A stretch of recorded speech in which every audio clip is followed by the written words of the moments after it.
Buenos días, buenas tardes, dependiendo del momento en el que puedan tener acceso a esta información. Me tomé la libertad de hacer una pequeña presentación sobre la reforma del IGTF 2022. La hago de forma audiovisual porque me parece que es una forma más completa para tratar el tema. Lo voy a dividir en dos pequeños videos. Bueno, eso de pequeño es relativo. El primero va a tratar sobre los aspectos resaltantes y el segundo va a tratar sobre exclusivamente cómo se ven afectados los contribuyentes especiales con esta reforma. Muy bien. Primero que nada hay que tomar en cuenta que la ley de la reforma de la ley del IGTF entra en vigencia a partir del 28 de marzo del 2022.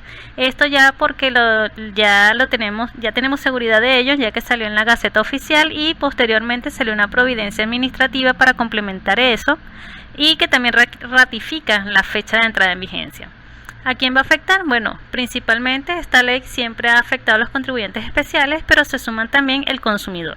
Los contribuyentes especiales tienen que tomar en cuenta principalmente si sus pagos de gastos o compras las están haciendo a través del banco, o sea, del sistema bancario nacional o fuera de él. Si lo hacen a través del sistema bancario nacional, independientemente de si es en bolívares o en divisas, el banco es el que se va a encargar, es el responsable de percibir el impuesto, de calcularlo, percibirlo, declararlo ante el CENIAT y pagarlo.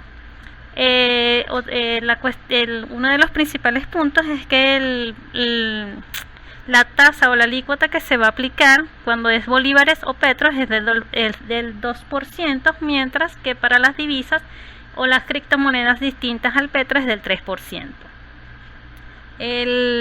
Tienen que tomar en cuenta también que cuando se trata estos pagos por fuera del sistema bancario, el responsable es el contribuyente especial, es decir, él es el que tiene que calcular, declarar y pagar al CENIAT ese porcentaje.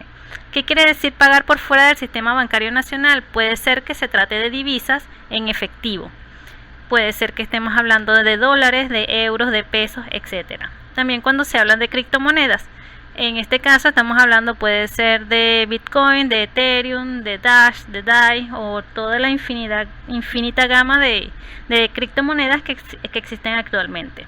También se incluyen el pago por estas plataformas como Binance, PayPal, Reserve, AirTM, que hacen un cruce de divisas y entonces con eso se procede a hacer cancelaciones de cuentas de deudas, pues. Estas tres, si son en divisa, pues, o sea, en moneda distinta a los bolívares, pues van a ser grabadas con un 3%. Si hablamos de que son cancelaciones en bolívares, digamos que están utilizando bolívares en efectivo, en billetes, pues también es responsable el contribuyente especial de declarar ese pago al CENIAT y ahí se aplicaría la alícuota del 2%.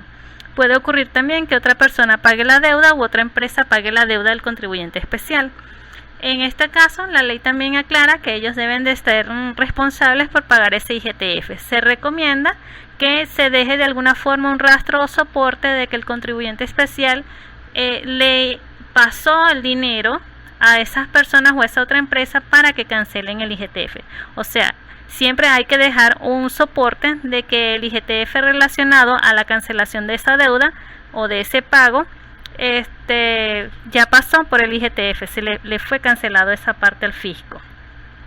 La parte más novedosa, aparte del 3% sobre las divisas, es la del consumidor. En este caso, va a depender de a quién le compre el consumidor y también con qué pague. Si el consumidor le paga a un contribuyente especial por el banco, no hay ningún problema. Estamos en divisas. Aquí estamos hablando de que habría una transferencia entre cuentas de divisas en bancos nacionales.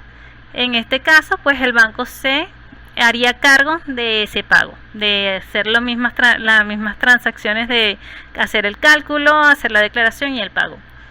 Si le paga a un contribuyente especial por cualquier otro medio que no intervenga el banco y sea divisas o criptomonedas, pues será el contribuyente especial que le está vendiendo el responsable por calcular ese impuesto, cobrárselo al consumidor, declararlo y luego pagarlo ante el fisco.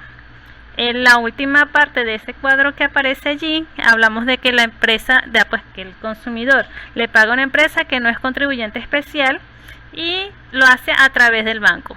Y en este caso, en divisas, y el banco se va a ocupar también de lo mismo, de hacer todo ese procedimiento.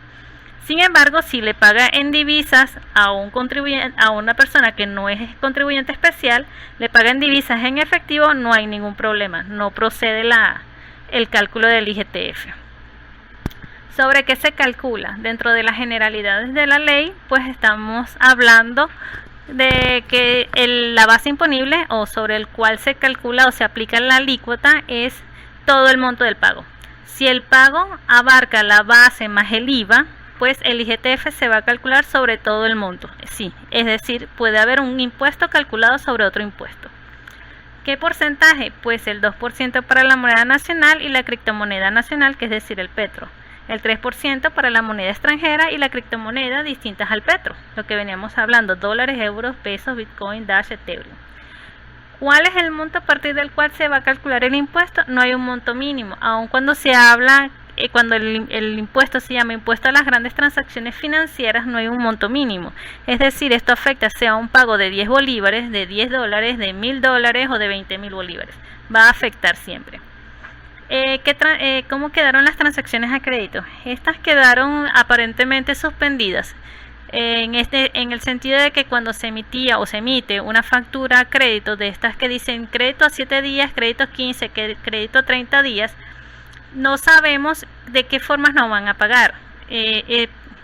La ley de IGTF indica que el IGTF se produce en el momento del pago, mientras que la providencia administrativa que sacaron después nos indica que debemos decir en la factura si la condición de pago de una vez incluir el IGTF o no. Entonces podríamos tener una factura que la vamos a hacer sin el IGTF porque no sabemos cómo nos van a pagar y resulta que a la semana nos pagan en divisas. Entonces nosotros tenemos un problema porque dejamos de percibir el IGTF, porque no podemos emitir un comprobante luego para decir que estamos cobrando el IGTF que se dejó de cobrar en la factura original. Mientras que también puede suceder lo contrario, que emitamos la factura incluyendo el IGTF y después nos cancelen en bolívares. Entonces habremos hecho una percepción de IGTF o de impuesto indebida. ¿Sobre qué no aplica? Aquí sí es clara la ley, dice que no aplica sobre los pagos hechos al CENIAT, es decir, al Tesoro Nacional por los pagos de impuestos nacionales. Estos por lo general uno los realiza a través del sistema bancario y entonces el mismo banco sabe a quién va dirigido el pago y por lo tanto no hace el descargo del monto del impuesto. Otro de las situaciones donde no se aplica el IGTF son las operaciones cambiarias. Estos son a través de la banca nacional, es decir, la compra y venta de divisas. Y tampoco el uso de las tarjetas de débito en divisas que son pasadas por puntos de venta de la banca nacional, porque estas constituyen operaciones cambiarias, ya que yo tengo una tarjeta de débito en divisas, pero lo que le cae a la persona, al comerciante o el proveedor son bolívares. Entonces allí hay una operación cambiaria y por lo tanto el banco no va a cobrar, no va a aplicar la tasa, la alícuota y no va a cobrar el IGTF.